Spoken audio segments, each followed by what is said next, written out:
Grandmother is very old. Her face is wrinkled and her hair is quite white, but her eyes are like two stars, and they have a mild, gentle expression in them when they look at you, which does you good. She wears a dress of heavy, rich silk with large flowers worked on it, and it rustles when she moves. And then she can tell the most wonderful stories. Grandmother knows a great deal, for she was alive before father and mother. That's quite certain. She has a hymn book with large silver clasps in which she often reads, and in the book, between the leaves, lies a rose, quite flat and dry. It is not so pretty as the roses which are standing in the glass, but yet she smiles at it most pleasantly, and tears even come into her eyes. I wonder why Grandmother looks at the withered flower in the old book that way? Do you know? Why, when Grandmother's tears fall upon the rose, and she is looking at it, the rose revives and fills the room with its fragrance. The walls vanish as in a mist, and all around her is the glorious green wood, where, in summer, the sunlight streams through thick foliage. And Grandmother, why, she is young again, a charming maiden, fresh as a rose, with round, rosy cheeks, fair, bright ringlets, and a figure pretty and graceful. But the eyes, those mild, saintly eyes, are the same. They have been left to Grandmother. At her side sits a young man, tall and strong. He gives her a rose, and she smiles. Grandmother cannot smile like that now.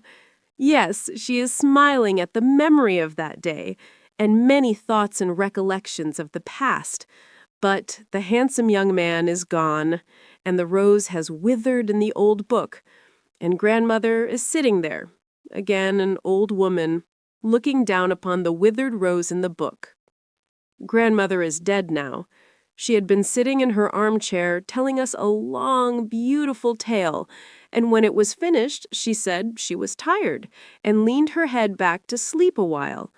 We could hear her gentle breathing as she slept. Gradually it became quieter and calmer, and on her countenance beamed happiness and peace. It was as if lighted up with a ray of sunshine. She smiled once more, and then people said she was dead. She was laid in a black coffin, looking mild and beautiful in the white folds of the shrouded linen, though her eyes were closed. But every wrinkle had vanished. Her hair looked white and silvery, and around her mouth lingered a sweet smile. We did not feel at all afraid to look at the corpse of her who had been such a dear, good grandmother. The hymn book in which the rose still lay was placed under her head, for so she had wished it, and then they buried Grandmother. On the grave, close by the churchyard wall, they planted a rose tree. It was soon full of roses, and the nightingales sat among the flowers and sang over the grave. From the organ in the church sounded the music and the words of the beautiful psalms which were written in the old book under the head of the dead one. The moon shone down upon the grave, but the dead was not there. Every child could go safely, even at night, and pluck a rose from the tree by the churchyard wall.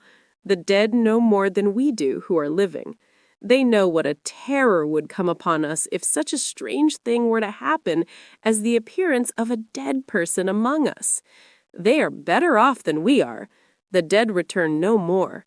The earth has been heaped on the coffin, and it is earth only that lies within it. The leaves of the hymn book are dust, and the rose, with all its recollections, has crumbled to dust also. But over the grave fresh roses bloom, the nightingale sings, and the organ sounds, and there still lives a remembrance of old Grandmother with the loving, gentle eyes that always looked young. Eyes can never die. Ours will once again behold dear Grandmother, young and beautiful, as when for the first time she kissed the fresh red rose that is now dust in the grave.